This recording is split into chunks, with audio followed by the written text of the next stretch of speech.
राठौड़। और आज इस खास वीडियो में मैं आपके साथ डिस्कस करूंगा कि एसएससी और रेलवे की परीक्षाओं के लिए जो ट्विटर कैंपेन हमने चलाया उसका नतीजा क्या रहा और कैंपेन किस तरह से चलाया गया और आगे का रास्ता क्या है, वे फॉरवर्ड क्या है, इसके बारे में भी मैं आपसे डिस्कस करूंगा। हमें बहुत सारे मैसेजेस आ रहे हैं ये पूछते हुए कि क्या ये हमारी जीत हुई है, क्या ये हार है, क्या ये पार्शियल विक्ट्री है। सर्वप्रथम तो मैं आप सभी स्टूडेंट्स और एस्पिरेंट्स को धन्यवाद कहना चाहता हूं, आप सभी को साधुवाद कि आपने इस मुहिम को इतने बड़े स्तर पर सस्टेन किया, आपने इसे आगे बढ़ाया और आज आपकी ही कोशिशों का ये नतीजा है कि ये मुहिम सक्सेसफुल हुई है। किस तरह से सक्सेसफुल हुई है मैं आपको आगे बताऊंगा। आप यानी कि स्टूडेंट्स, एस्पिरेंट कम्युनिटी जिन्होंने एकजुट होकर इस कैंपेन को चलाया, आप लोगों के ही कारण, आप लोगों की परेशानी थी उसे आपने हमें बताया और हम टीचर्स ने केवल इस मूवमेंट को एक दिशा दी है। हमने कोशिश करी कि ये मूवमेंट थोड़ा सा भटके ना। पिछले एक हफ्ते से लगातार ट्विटर पर कैंपेन कर रही है, ट्वीट कर रही है सारे फैकल्टीज हमारे, right from doctor Gaurav Garg, Dinesh Karthik sir, doctor Vipin Goyal, Anirudh Agarwal sir, Veronica ma'am, सारे फैकल्टी, सिद्धांत अग्निहोत्री सर, हम सभी जो ट्विटर पर एक्टिव हैं, प्रेजेंट हैं, हम आपके लिए कैंपेन कर रहे हैं। In fact at the cost of classes many a times. इसके लिए कई स्टूडेंट्स हमसे नाराज भी होंगे कि रेगुलर क्लासेस क्यों नहीं हुई, लेकिन आप इस बात को समझिए कि एक हफ्ते चाहे आपकी रेगुलर क्लासेस ना हुई हो, लेकिन अगर ये मुहिम हम नहीं चलाते तो एक बहुत बड़ा वर्ग है स्टूडेंट्स का जिनकी जॉब्स अटकी हुई हैं, जिनका रिक्रूटमेंट प्रोसेस अटका हुआ है। तो एसएससी और रेलवे ये दो एग्जाम्स हैं और इन दोनों एग्जाम्स में रिक्रूटमेंट बहुत बड़ा है, होता है और लाखों एस्पिरेंट्स यहां पर बैठते हैं। इनफैक्ट रेलवे में तो करोड़ों एस्पिरेंट्स हैं जिन्होंने फॉर्म भरा है। तो इन सभी के लिए ये मुहिम चलानी बहुत जरूरी थी। एसएससी और रेलवे की परीक्षाओं को समय पर पूरा करवाने के लिए ये कैंपेन पिछले एक हफ्ते से ट्विटर पर चल रहा है और इसमें 31 अगस्त से ही हम सभी लगे हुए हैं। 1 सितंबर को हमें एक छोटी सी जीत मिल गई थी, पार्शियल विक्ट्री मैं उसे कहना चाहूंगा। तब एसएससी ने यह घोषणा कर दी कि जो सीजीएल टियर 3 का रिजल्ट नहीं आया है कई महीनों से, वो आ जाएगा 4 अक्टूबर को और एमटीएस का रिजल्ट जो है वो 31 अक्टूबर को। तो कम से कम हमें एक डेट मिल गई, एक फिक्स तारीख दे दी गई एसएससी के द्वारा। तो डेफिनेटली ये एक विन है, मैं इसे मानता हूं कि चाहे छोटी हो पर एक जीत है। हालांकि अब ये देखना होगा कि 4 अक्टूबर को रिजल्ट आता है या नहीं, उसके बाद हम तय कर सकते हैं कि हमें कितना खुश होना चाहिए या नहीं। लेकिन 1 सितंबर के बाद भी हमने ये मुहिम को रोका नहीं, क्योंकि रेलवे जो कि सबसे बड़ी भर्ती है जिसमें 2.5 करोड़ से भी ज्यादा अभ्यर्थी हैं, उसका अभी तक कोई भी डिसीजन सरकार के द्वारा नहीं बताया गया था।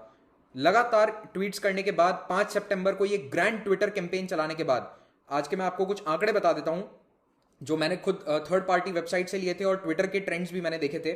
तो ट्विटर पर हैशटैग आरआरबी एग्जाम डेट्स से आज ट्वीट हुए हैं 7 मिलियन प्लस। और ये डेटा मैं आपको बता रहा हूं शाम को लगभग 7 बजे का।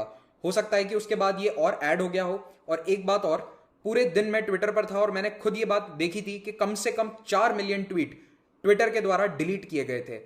और डिलीट देखिए, उनके अपने एल्गोरिदम है। क्या होता है कि कई स्टूडेंट्स ने अपने इनएक्टिव अकाउंट्स को अचानक से एक्टिव किया, नए अकाउंट्स बनाए और उन्होंने लगातार ट्वीट किए होंगे 100, 150, 200 ट्वीट। तो ट्विटर उसे मानता है स्पैम एक्टिविटी, यानी कि वहां कुछ गड़बड़ है और उसे वो ऑटोमेटिकली बंद कर देते हैं और जितने भी ट्वीट है वो सारे डिलीट कर देते हैं। तो इसे स्वीपिंग कहा जाता है। एक तरह से वो झाड़ू लगा देते हैं और जितने भी उन्हें स्पैम जैसे ट्वीट्स लग रहे हैं उनको हटा दिया जाता है। तो इसीलिए कई छात्र मुझे मैसेज भी कर रहे थे कि हमारा ट्विटर अकाउंट सस्पेंड हो गया है। वो इसीलिए होता है क्योंकि आप लगातार एक ही हैशटैग को यूज करते रहते हैं तो ट्विटर उसे सस्पिशियस मानता है। कोई बात नहीं, वो उनका एल्गोरिदम है, उसमें हम कुछ नहीं कर सकते हैं। लेकिन उस एल्गोरिदम के कारण सुबह जब हमारे 3.5 मिलियन ट्वीट प्लस हो चुके थे, उसके बाद सीधा वो 1.4 मिलियन पर आ गया था। तो 2 मिलियन वहीं पर चले गए और उसके बाद भी 1 मिलियन ट्वीट कम हुए थे। तो 4 मिलियन ट्वीट तो ऑलरेडी डिलीट हो चुके थे। उसके बावजूद आप सभी ने आरआरबी एग्जाम डेट्स के हैशटैग को 7 मिलियन से भी ज्यादा बार ट्वीट किया है।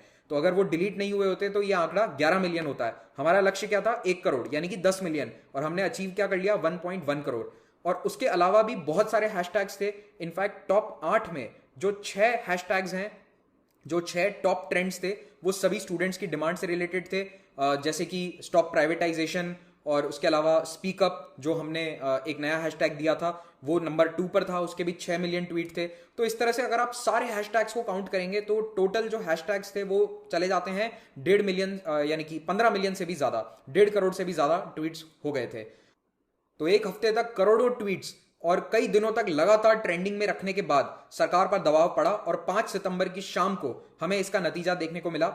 लगभग 6 बजे के आसपास हमारे रेल मंत्री पीयूष गोयल जी ने ये घोषणा करी अपने ट्विटर अकाउंट से कि रेलवे जितनी भी बकाया भर्तियां हैं ग्रुप सी ग्रुप डी की, उन पर आगे कार्रवाई करेगा। 15 दिसंबर से एग्जाम्स के अनाउंसमेंट या डेट्स जो भी हैं वो अनाउंस कर दी जाएंगी। 15 दिसंबर से भर्ती प्रक्रिया आगे बढ़ेगी। तो ये एक बहुत बड़ी खुशखबरी है आरआरबी वाले एस्पिरेंट्स के लिए, एनटीपीसी वाले एस्पिरेंट्स के लिए जो पिछले 1.5 साल से इंतजार कर रहे थे एग्जाम डेट्स का। और पीआईबी ने ऑफिशियल नोटिफिकेशन भी जारी कर दिया है। तो मुझे पूरा भरोसा है कि जब सरकार ने इतने बड़े स्तर पर कह दिया है तो अब वो पीछे नहीं हटेंगे। इनफैक्ट उस पीआईबी प्रेस रिलीज में ये भी लिखा हुआ था कि आईआईटी और नीट की परीक्षाएं कराने के बाद सरकार कॉन्फिडेंट हो गई है कि ये परीक्षाएं आगे करवाई जा सकती हैं। तो इसी तरह से मेरे ख्याल से एक खुशखबरी है या फिर एक छोटी सी जीत है हमारे लिए, और पूरी जीत क्यों नहीं है वो आगे मैं आपको बताता हूं। इस मूवमेंट में वैसे तो ज्यादातर टीचर्स ने अपना साथ दिया है, लेकिन हो सकता है कि कुछ टीचर्स या इंस्टीट्यूट्स आपके साथ नहीं आ पाए हों। आपके वो टीचर्स हैं, लेकिन उनका पूरा सम्मान रखिए, उनके खिलाफ प्लीज अनर्गल बातें मत कीजिए। ऐसा मैं इसीलिए कह रहा हूं क्योंकि मैं जानता हूं कि सभी के लिए इस मुहिम को सपोर्ट करना पॉसिबल नहीं था। कईयों पे बहुत बड़ी बड़ी जिम्मेदारियां हैं। There are different rules and regulations in different organisations. हो सकता है किसी इंस्टीट्यूट या टीचर की अपनी मजबूरियां हो, तो उसके लिए वो खुलकर इस मुहिम का सपोर्ट नहीं कर सकते थे। इनफैक्ट स्टडी आईक्यू भी 2018 में जब एसएससी के स्टूडेंट्स प्रोटेस्ट कर रहे थे दिल्ली में, तो हमें उस वक्त भी मैसेजेस आते थे कि आप आइए सड़कों पर उतरिए। जब प्रोटेस्ट उस वक्त तो स्ट्रीट्स पर हो रहा था, लेकिन हम उस वक्त उससे सपोर्ट नहीं कर पाए थे। There were different reasons at that time जिसके कारण हम सपोर्ट नहीं कर पाए थे। आज हमें लगता है कि हम उस स्थिति में हैं कि हम इस मुहिम को सपोर्ट कर सकते हैं। तो बिल्कुल हमने अपना पूरा वेट इस मुहिम के पीछे दिया है और आप सभी को सपोर्ट किया है। हालांकि मैं आप सभी से रिक्वेस्ट करता हूं कि अगर कोई ऐसा प्लान बनाए कि सड़कों पर उतरकर प्रोटेस्ट करना है, तो प्लीज अभी ऐसा प्रोटेस्ट ना करें। कोरोना अभी अपने चरम पर है। कोरोना के डेली 80,000 प्लस केसेस आ रहे हैं भारत में। तो मैं आप सभी से हाथ जोड़कर विनती करता हूं कि इस वक्त अपना प्रोटेस्ट केवल ऑनलाइन तक सीमित रखें। एक समय आएगा जब केसेस बिल्कुल कम हो जाएंगे, उस समय हम सोच सकते हैं कि स्ट्रीट प्रोटेस्ट किए जाएं। वो भी डिपेंड करता है सिचुएशन पर। अभी प्लीज आप स्ट्रीट्स पर ना जाएं, क्योंकि हमने देखा कुछ दिन पहले मध्य प्रदेश में भी जो हुआ, दैट इज रिग्रेटेबल। ऐसा नहीं होना चाहिए। तो हमारा तो यही कहना है कि स्टूडेंट कम्युनिटी सेफ रहे, सिक्योर रहे। तो आप ऑनलाइन अपने प्रोटेस्ट को अंजाम दीजिए। और ऑनलाइन में भी आपको किस तरह से प्रोटेस्ट करना है, इसका बेस्ट एग्जांपल शायद मैं यही कहूंगा कि आप हमारे ट्वीट्स के माध्यम से देख सकते हैं। देखिए, कोई भी बड़ा मूवमेंट होता है तो हमेशा उसे भटकाने की कोशिश करी जाती है, उसे डिवाइड करने की कोशिश करी जाती है। लेकिन यहां पर मैं कहना चाहता हूं कि अगर आप संयम बरतें और आप बिल्कुल फोकस्ड अप्रोच रखें कि आपको क्या करना है, क्या आपका टारगेट है, तो आप अपना मकसद हासिल कर सकते हैं किसी भी मूवमेंट में। दुनिया में हर इंसान की पॉलिटिकल बायसेस होती हैं, सभी की हैं, मेरी हैं, सभी टीचर्स की होती हैं।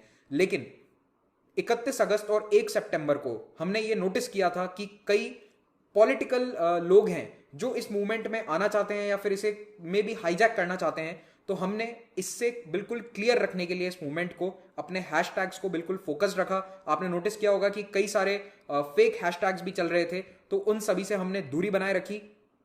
और इसी तरह से हमने इस पूरे मूवमेंट को बिल्कुल एक सही दिशा की तरफ मोड़ कर रखा। तो इसमें जितने भी टीचर्स और जितने भी स्टूडेंट्स ने हमें सहयोग दिया, अगेन मैं उन सभी को थैंक यू कहना चाहता हूं। इस पूरे कैंपेन में एक बात बहुत अच्छी रही कि आप सभी एस्पिरेंट्स, चाहे वो यूपीएससी के एस्पिरेंट हो, एसएससी के एस्पिरेंट हो, रेलवे एग्जाम्स के एस्पिरेंट हो या बैंकिंग के एस्पिरेंट्स हो, आप सभी ने एकता दिखाई। क्योंकि एकता के बिना करोड़ों ट्वीट्स पॉसिबल थे ही नहीं। हर एग्जाम के अंदर 10 लाख, 20 लाख, 30 लाख अभ्यर्थी होते हैं, लेकिन ट्वीट्स की संख्या करोड़ों में पहुंची। इसका मतलब ही यही है कि अभ्यर्थी समुदाय एकजुट था। और इसमें भी आप मान के चलो, अभी तो करोड़ों लोग हैं जो ट्विटर का इस्तेमाल ही नहीं करते हैं, वो तो इस प्लेटफॉर्म तक पहुंचे ही नहीं। तो जो पहुंचे उन सभी को थैंक यू। और आप सभी के एफर्ट्स के कारण ये हासिल हो पाया है। तो अगली बार भी जब कोई भी एग्जाम अटकता है, अगर उसके लिए कोई ट्रेंड होता है, तो मेरी तरफ से दरख्वास्त है कि अपने साथी एस्पिरेंट्स का साथ दें। ऐसा नहीं है कि मैं एसएससी का एस्पिरेंट हूं तो मैं बैंकिंग वालों का साथ नहीं दूंगा। अभ्यर्थी कम्युनिटी जो है, एस्पिरेंट कम्युनिटी इज वन। आप सभी एक जॉब की तलाश में हैं, तो एक दूसरे का साथ दीजिए, एक दूसरे को सपोर्ट करते चलेंगे, सरकारों पर दबाव बनाएंगे, कमीशंस पर दबाव बनाएंगे, तो हमें जल्द से जल्द नतीजा हासिल होगा। आपने शायद देखा ही होगा कि हरियाणा में एसएससी का रिजल्ट डिक्लेयर कर दिया गया। उसके अलावा यूपी के अंदर जो कार्रवाई है एग्जाम्स के वैकेंसीज की, वो त्वरित गति से आगे बढ़ाई जाएगी। हालांकि उत्तर प्रदेश में भी अभी 69,000 टीचर्स की ज्वाइनिंग का मामला अटका हुआ है और हमारे पास ढेरों मैसेजेस आए हैं। जितनी भी दूसरी वैकेंसीज है उनको लेकर भी हम आगे कुछ करेंगे। एक शुरुआत है, हमने एक हफ्ते की मेहनत से जो हासिल किया है, एक बार उसको लेकर हमें थोड़ा सा सेटिस्फाई होना चाहिए, लेकिन ऐसा नहीं है कि हम सब कुछ जीत लिया, हम बिल्कुल खुश होकर बैठ जाएं। अभी हम ये चाहेंगे कि सरकार और कमीशंस एक फिक्स टाइमलाइन दें कि इस टाइमलाइन के अंदर हम ये एग्जाम का प्रोसेस पूरा कर देंगे। तो अभी तक इस तरह का कोई आश्वासन हमें नहीं मिला है, स्टूडेंट कम्युनिटी को नहीं मिला है, तो हम कोशिश जारी रखेंगे आने वाले कुछ हफ्तों में या महीनों में। उसके लिए भी हम कुछ प्लान करेंगे कि सरकार इस तरह का कोई टाइमलाइन बना दे या गाइडलाइंस बना दे कि कमीशंस समय रहते वैकेंसी के प्रोसेस को पूरा कर लें, रिक्रूटमेंट प्रोसेस को पूरा कर लें। स्टडी IQ आज जो भी है आप लोगों के कारण है, स्टूडेंट्स के कारण है, और जब तक हमारे में सामर्थ्य है हम आपके साथ खड़े रहेंगे। तो आपको अगर कोई भी परेशानी होगी, जैसा कि अभी हुआ, तो हम आपके साथ खड़े हैं। बिन सचिवालय प्रोटेस्ट हुआ था, उस समय भी हम आपके साथ थे, हमने इसको लेकर वीडियो भी बनाया था। SSC UFM वाले मुद्दे को लेकर मैंने पर्सनली कई बार उसको लेकर ट्वीट किया, उसको लेकर वीडियो भी बनाया था मैंने, आप लोगों की डिमांड्स पर, छात्रों की डिमांड पर। तो अगर ऐसा कोई भी भविष्य में मुद्दा आता है तो स्टडी IQ आपके साथ खड़ा रहेगा। अगर आपकी मांगे जायज़ है, आप सही हैं, तो बिल्कुल हम आपके साथ रहेंगे जब तक हमारा सामर्थ्य है, जब तक हम में जान है। तो इसी के साथ मैं बस अब आप सभी से ये कहना चाहता हूं कि पढ़ाई करना शुरू कर दो। एग्जाम्स की घोषणा हो चुकी है, डेट्स डिसाइड हो चुकी है RRB की भी। तो अब जो RRB के एस्पिरेंट्स हैं वो भी पढ़ाई पर ध्यान दें, और जो SSC के एस्पिरेंट्स हैं वो भी 2019 का जो एग्जाम है उसकी डेट्स ऑलरेडी आई चुके हैं नवंबर में, तो उसके लिए भी पढ़ाई करना शुरू करें। अब समय आ गया है कि थोड़ा सा ट्विटर और सोशल मीडिया को आप किनारे कर दें और अपनी पढ़ाई पर फिर से फोकस करें। तो इसी मैसेज के साथ आप सभी से अलविदा लेता हूं। धन्यवाद।